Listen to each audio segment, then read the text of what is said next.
विषया में पंजाब सां तालुक़ रखंदड़ नवन मुक़रर हैस्को SDO से बिजली चोरनि जो घेरो तंग करे छॾियो। हाला सब डिवीज़न में हैस्को पारां मुक़रर कयल पंजाब सां तालुक़ रखंदड़ नवन मुक़रर SDO से चार्ज वठंदे ई बिजली चोरनि ख़िलाफ़ कार्रवाई करे छॾी।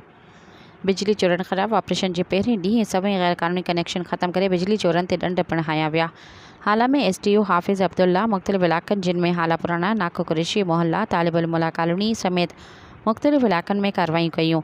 कार्रवाई दौरान केतिराई बॉक्स, मीटर ऐं गैर क़ानूनी तौर लॻल बिजली जी तारूं तहवील में वठंदे 100 खां वधीक माण्हुनि जी बिजली चोरी करण जे इल्ज़ाम हेठि क़ानूनी कार्रवाई लाइ हाला पुलिस खे लेटर लिखण जो पिणु फ़ैसिलो कयो वियो, जॾहिं त विछा में मुक़रर नएं SDO लुकमान बलोच शहर जे मुख़्तलिफ़ इलाक़नि जिन में दरगाह चाढ़ी, टंडो आदम रोड, बुघिया मोहल्ला, लतीफ़ कॉलोनी, शेख मोहल्ला समेत ॿियनि इलाक़नि में कार्रवाई कंदे सभई गैर क़ानूनी बिजली जा कनेक्शन काटे छॾिया।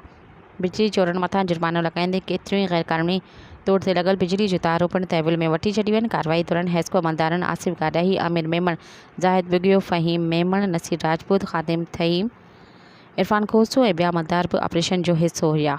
सब्सक्राइब कयो अवामी न्यूज़ HD खे ऐं ताज़ा तरीन ख़बरुनि लाइ ॾिसंदा रहो अवामी न्यूज़ HD।